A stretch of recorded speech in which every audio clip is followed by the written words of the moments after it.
Pantone number 23.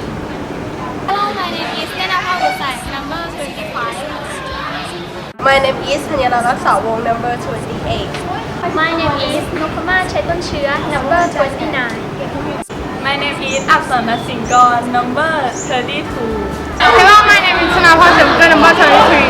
Hello, my name is ญยาณ พวงแก number 25. My name is พลอย สามกร number 42. My name is อวิกา นิตรลาภ number 44.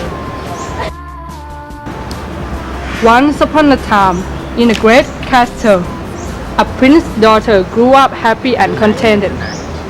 In spite of a jealous stepmother, she was very pretty, with blue eyes and long black hair.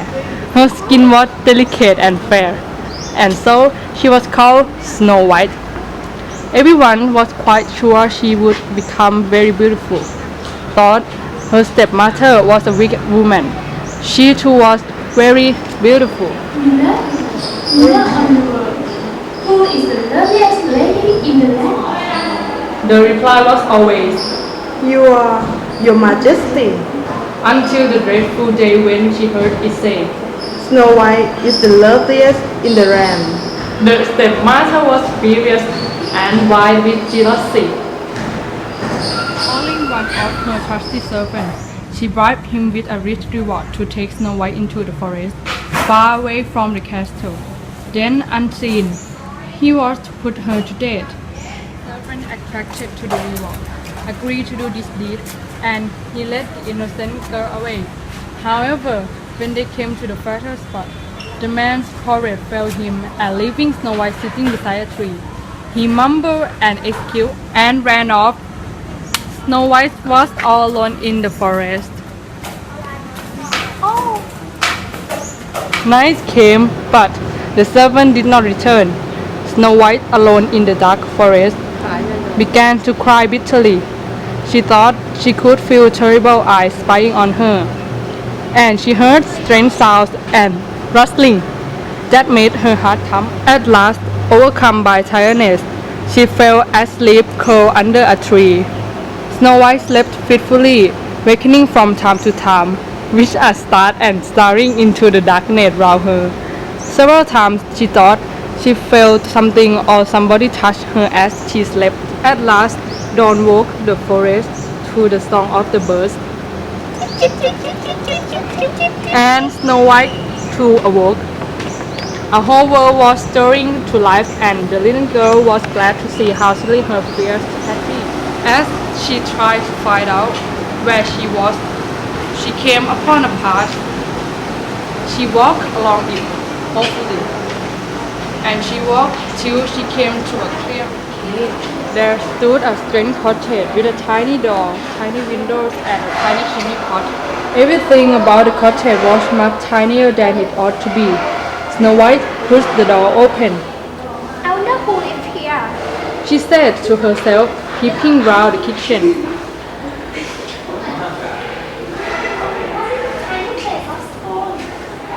There is a seven of them.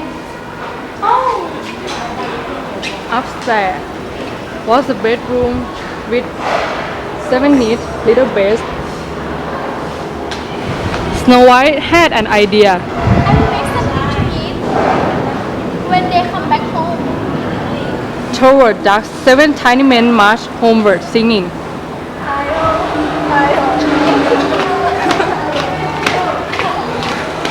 But when they opened the door, to their surprise, they found a bowl of hot steaming soup on the table, and the whole house spick and span.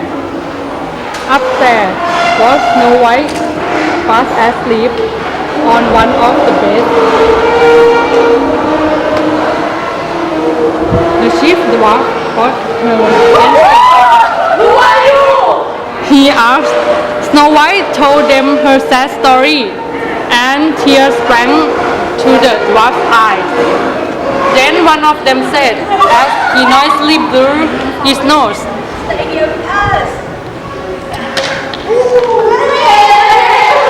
They cheered, dancing joyfully round the little girl.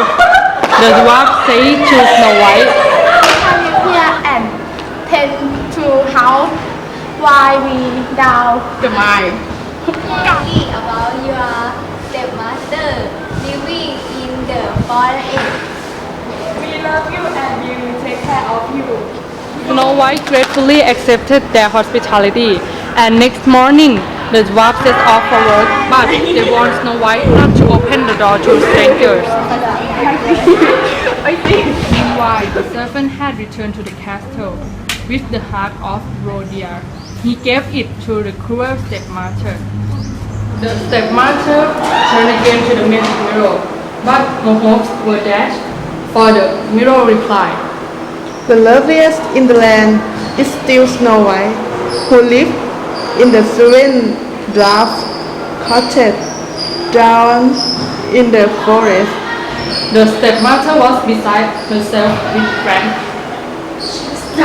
She must die. She screamed, casting herself as an old peasant woman. She put a poisoned apple with the other in her basket. Then, taking the quickest way into the forest, she crossed the swamp at the edge of the trees. She reached the bank unseen. Just as Snow White stood waving goodbye to the seven dwarfs on their way to the mine. Snow White was in the kitchen when she heard the sound at the door. Knock, knock. Who's there? She called suspiciously, remembering the dwarf I'm an unpeasant woman selling apples. came the reply. I don't need any apples. Thank you. She replied, But they are beautiful apples and every so jealous. say the faculty, voice from outside the door. Open up to stranger. And as a reward for being good, I'm going to make you a gift of one of my apples. Snow White opened the door, just a tiny crack to take the apple. Ding, ding.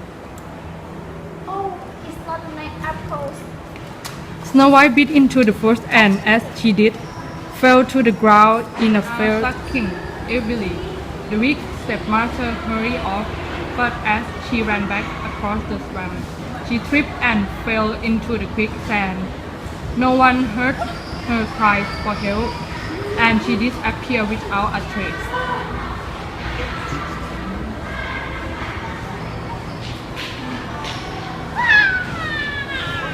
Dwarf came out of the mine to find the sky had grown dark and stormy. Loud thunder echoed through the valley and strikes of lightning ripped the sky. Worried about Snow White, they ran as quickly as they could down the mountain to the cottage. There, they found Snow White laying still and lifeless, the poisoned apple by her side.